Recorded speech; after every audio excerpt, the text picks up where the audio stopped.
There is a misconception about wolves that has survived for decades. A romantic illusion built from stories, documentaries, and human imagination. We like to believe the wolf pack is a family, a loyal system, a bonded group, where every member is protected and no one is left behind. But nature does not operate on comfort, and wolves are not sentimental creatures. They are survival systems. In the wild, a wolf pack is not a family in the human sense. It is a functional structure built around one single rule. The pack survives only if it remains efficient. And efficiency requires elimination of weakness. Not out of cruelty, but out of necessity. A wolf that cannot keep up is not loved more to compensate. It is evaluated, silently, constantly, without emotion. Because in the wild, emotion is a liability.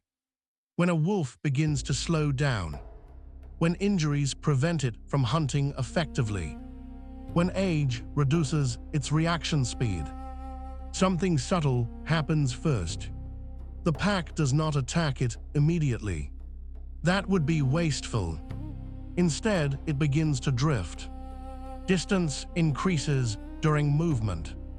Eye contact decreases. Shared participation in hunts becomes irregular. It is not aggression. It is avoidance. And this is where the human mind misunderstands wolves the most. We expect rejection to be loud. But in wolf psychology, rejection is quiet. It is distance becoming structure. At first, the weak wolf is still technically part of the pack, but it stops being essential. And in nature, non-essential things become replaceable. The first real sign of exile is not violence. It is absence. The pack moves faster than it, stops waiting, stops coordinating, and the weak wolf begins to fall behind without anyone explicitly forcing it to. No commands, no confrontation, just a silence in motion. This is the psychological core of wolf behavior. They do not remove the weak. They reveal that the weak has already been removed by reality. And then comes the critical stage. When survival pressure increases during winter, scarcity, or failed hunts, the tolerance threshold drops. At this point, the pack faces a decision that is not conscious in human terms, but instinctive. Carry inefficiency or eliminate it. And evolution always chooses the same answer. The weak wolf is not executed in a dramatic sense. It is simply left behind during a hunt that it can no longer follow. And once separated, it enters a different psychological reality. Isolation in the wild is not peaceful. It is exposure. Everything becomes a threat. Everything becomes louder. Everything becomes more dangerous. And here is the part that feels uncomfortable for humans. The pack does not mourn, not because they are cold, but because emotional attachment that interferes with survival does not persist in natural selection. A wolf pack operates on a principle that humans struggle to accept. Belonging is conditional on function, not love, not history, not sentiment. Function. This is why wolves are often misunderstood as cruel.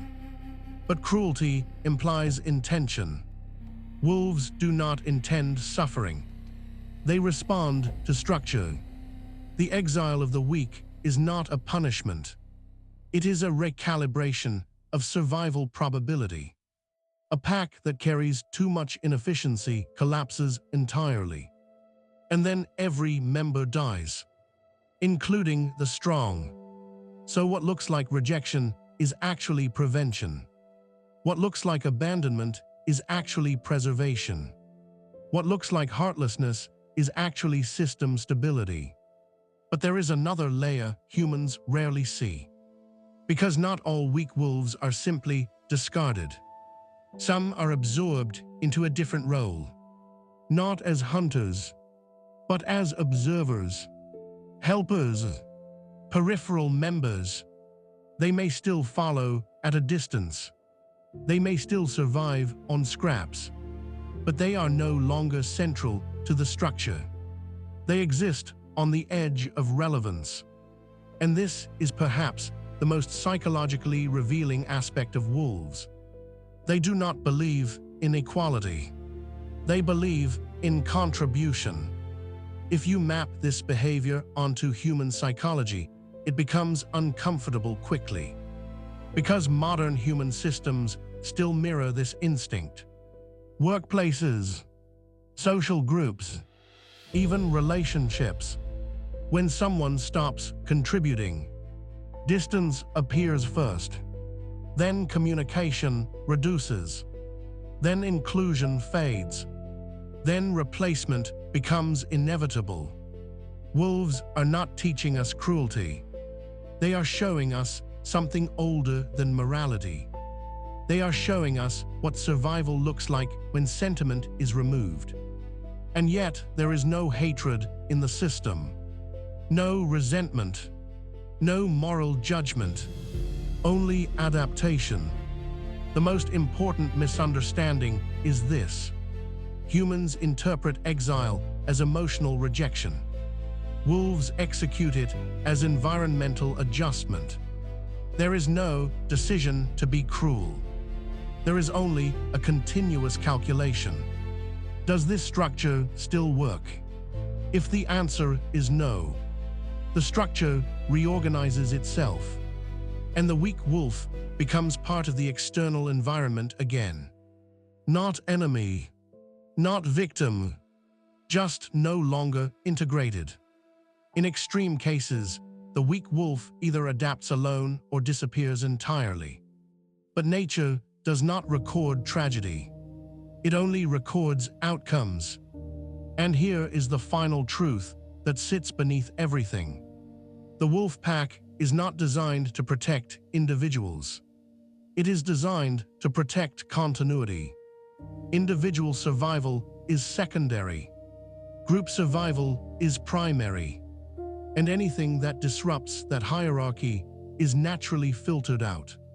So when we ask, why do wolves exile the weak without mercy?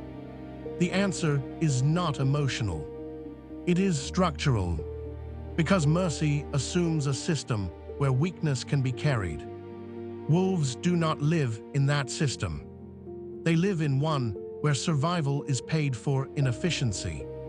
And in that system, the weak are not hated. They are simply unsustainable. And nature does not argue with unsustainability. It removes it.